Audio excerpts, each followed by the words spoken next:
O americano Joseph Stiglitz provoca polêmica por onde passa. Ele defende mais regulação e transparência nos mercados financeiros. Em 11 de maio, ele participou do EXAME FÓRUM. Veja a seguir alguns trechos da palestra de Stiglitz. That we're likely to have a lost decade, even as we emerge from the crisis. We will be likely to emerge into a malaise of slow growth. We all agree that policy matters, but I think we disagree which are the right policies.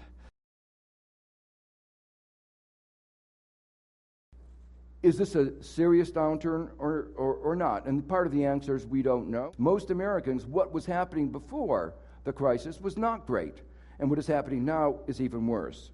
It takes years to fully recover. There are some exceptions, but in general, when you have a shock to the economy, there are long persistent effects. As I've said on this slide here, the future is bleak.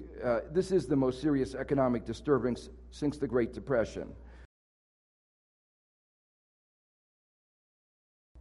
The basic point is that America's economy has been sustained for a number of years, and actually the global economy, by a housing bubble which sustained a consumption boom that led to savings rate falling to zero. And that game is over, no matter how you look at it. We are, in fact, in a vicious cycle with a weak economy leading to higher unemployment, more foreclosure, more bad loans, weaker banking system, more restrictions on lending, and the cycle goes on. Brazil is in a good position, partly because its monetary policy has given it room to maneuver. It's very difficult for the U.S. to lower interest rates much lower.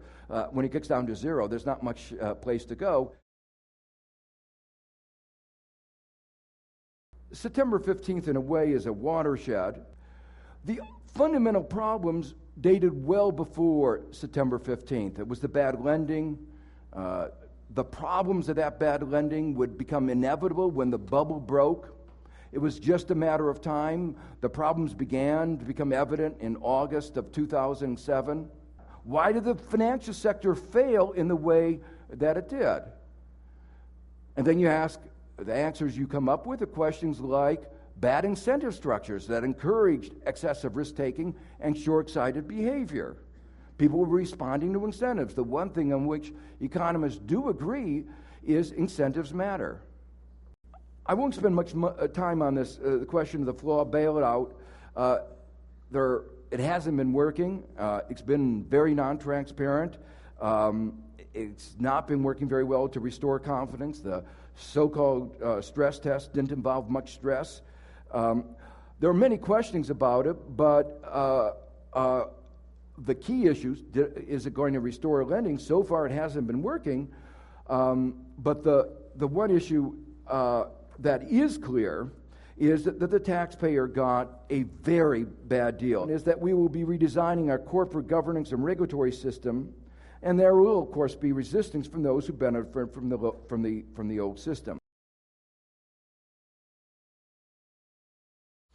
And among the important recommendations is a need for additional funds for developing countries, and recommending new credit facilities, a new global regulatory authority, a new global economic coordinating council, and most importantly, a new global reserve system, which is one of the keys to restoring stable aggregate demand going forward.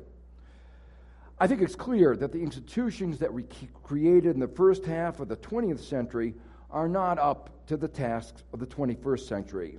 The crisis is forcing us to rethink about what kind of society, what kind of an economy works best.